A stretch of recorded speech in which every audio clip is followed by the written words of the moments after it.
BRS party అధినేత మాజీ CM KCR పిలుపులో భాగంగా శనివారం మంత్రిని ప్రధాన చౌరస్తులో ఈ యాసంగి సీజన్ నుండే ధాన్యానికి 500 రూపాయల బోనస్ ఇవ్వాలని మరియు పంట నష్టపోయిన రైతులకు ఎకరానికి 25,000 నష్టపరిహారం చెల్లించాలని డిమాండ్ చేస్తూ రైతులకు మద్దతుగా మాజీ ఎమ్మెల్యే పెద్దపల్లి జిల్లా పరిషత్ చైర్మన్ పుట్ట మధుకర్ నిరసన దీక్ష చేపట్టారు. ఈ సందర్భంగా ఆయన మాట్లాడారు. ఈ కార్యక్రమంలో టీఆర్ఎస్ నాయకులు, కార్యకర్తలు తదితరులు పాల్గొన్నారు. ఈ కాంగ్రెస్ పార్టీ నిద్ర లేవాలని, దేశానికి అన్నం పెట్టే రైతును కాపాడాలని, రైతుల గురించి ఆలోచించాలని చేపడుతున్నటువంటి దీక్షలో పాల్గొంటున్న బీఆర్ఎస్ పార్టీ నాయకులందరికీ, కొంతమంది ఇక్కడ దూరం నుంచి కూడా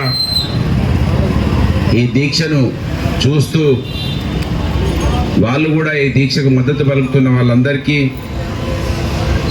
పత్రికా విలేకరులందరికీ నమస్సుమాంజలు తెలియజేస్తూ, నిజంగా ఈ కంప్యూటర్ యుగంలో కూడా టీవీలు, పేపర్లు, మరి ఇన్ఫర్మేషన్ సంస్థలు లేనప్పుడు, చేతులలో సెల్ ఫోన్లు లేనప్పుడు, ఏ అబద్ధాలైతే, ఏ మోసమైతే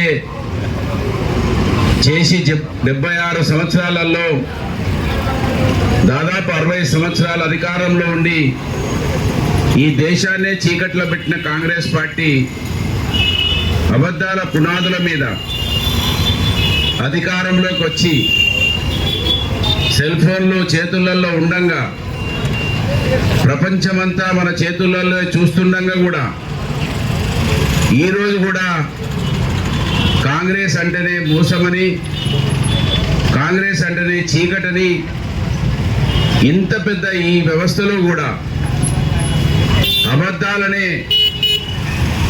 ఒక చట్టంగా మార్చి ఆశ పెట్టి అధికారంలోకి వచ్చి అదే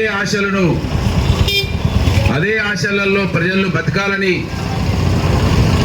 అంతే తప్ప ఇంకా మాకెదురు రావద్దనే ఉద్దేశంతో వాళ్ళ కాంగ్రెస్ పార్టీ వాళ్ళు ముందుకు నడుస్తున్నటువంటి తీరును చూస్తూ ఉంటే, కాంగ్రెస్కు సపోర్ట్ చేసినటువంటి వాళ్ళు, ప్రజాస్వామ్యవాదులు, కమ్యూనిస్టు పార్టీలు కూడా ఇవాళ ఉడిదిలో పడ్డ ఎలుకలాగా వాళ్ళ ఆలోచనలు కనబడతా ఉన్నాయి. మరొక సిపిఐ అయినా మాట్లాడిండు, మేమేం మాట్లాడో అర్థమైతలేదు, మేనగోడళ్ళు పెళ్లి చేసుకున్నట్టు మా కథ నడుస్తూ ఉన్నది అన్నాడు.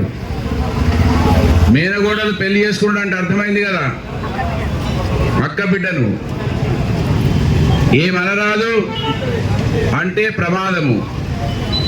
ఆ విధంగా ఇలా కమ్యూనిస్టు పార్టీల ఆలోచనలు ఆ విధంగా ఉన్నాయి.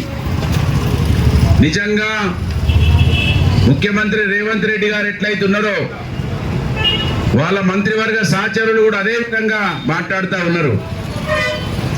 ముఖ్యమంత్రి రేవంత్ రెడ్డి గారు అయితే చాలా పెద్ద పెద్ద మాటలు మాట్లాడిండు.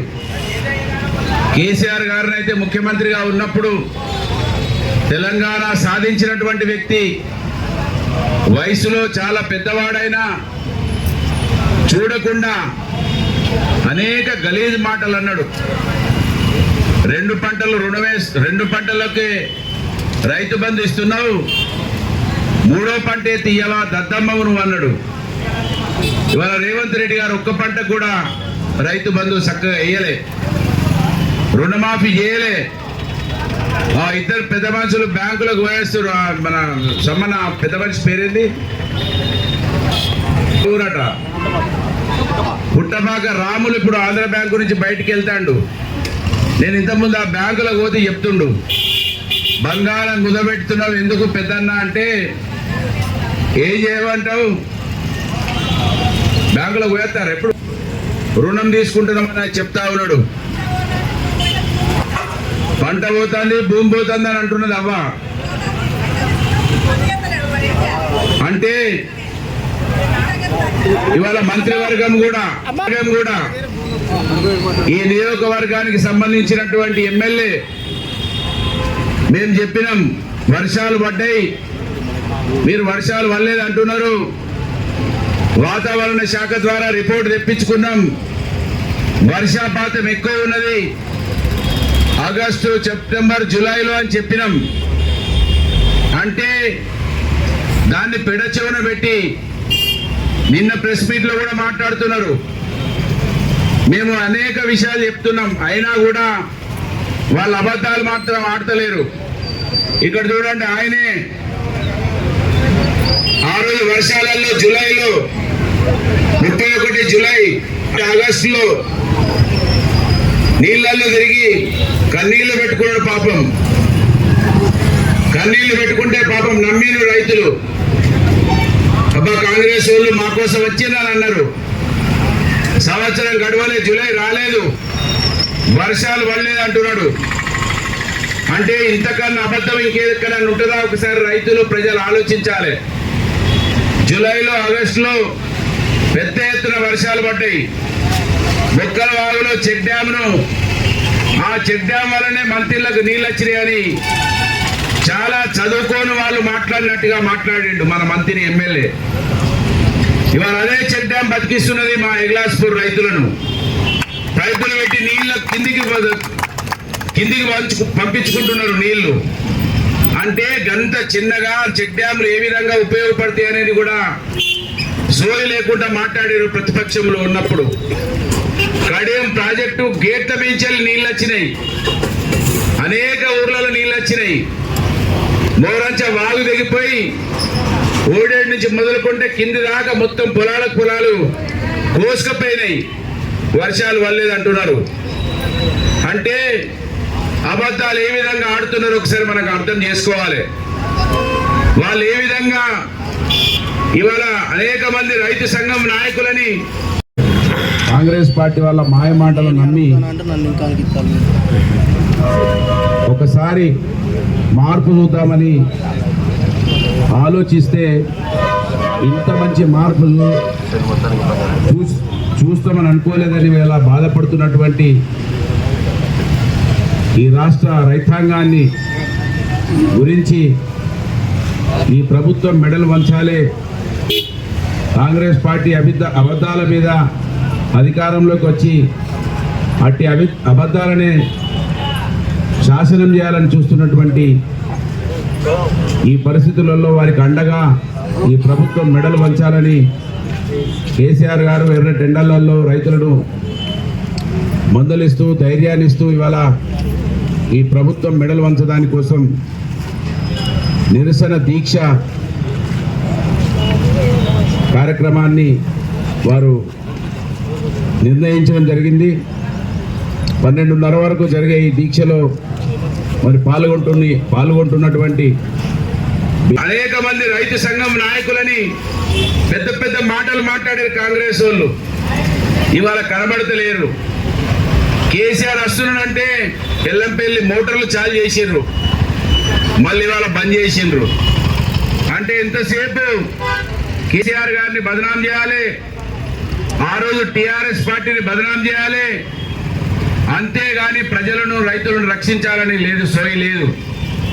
ఇవాళ మంత్రి ఒక పక్కకు, ముఖ్యమంత్రి ఒక పక్కకు, రైతులు ఇంత కష్టాలలో ఉండి పంటలు ఎండిపోతున్నాయని సోషల్ మీడియాలో రోజు ఏడుస్తుంటే మా సూర్యాపల్లి సీను నిన్న కూడా మళ్ళీ ఏడుచుకుంటా వీడియో పెట్టిండు. ఏడుస్తుంటే ఇవి పట్టించుకోకుండా నిజంగా ముఖ్యమంత్రి ఐపీఎల్ మ్యాచ్లు చూడొచ్చా? ఇప్పుడు నిన్న ముఖ్యమంత్రి ఐపీఎల్ మ్యాచ్ చూస్తా ఉన్నాడు, మొన్న హోలీ సంబరాలు చేసుకుంటా ఉన్నాడు.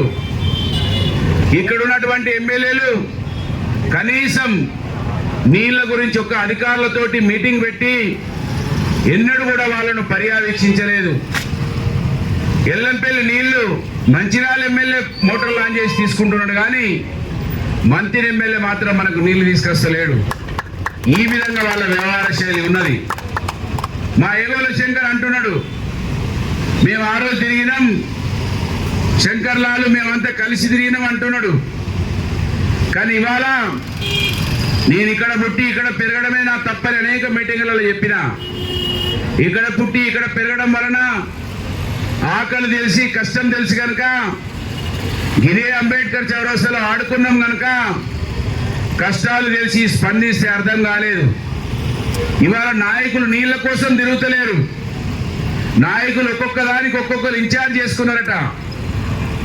తమ్ముని నాయకత్వంలో అన్న హైదరాబాద్ను వెళ్తాడు, అక్కడ ఇండస్ట్రీస్ ఐసీలలో మళ్ళీ వచ్చేసరికి 200 కోట్ల 300 కోట్ల పెట్టాలి, ఆయన అక్కడ సంపాదించుకోవాలి.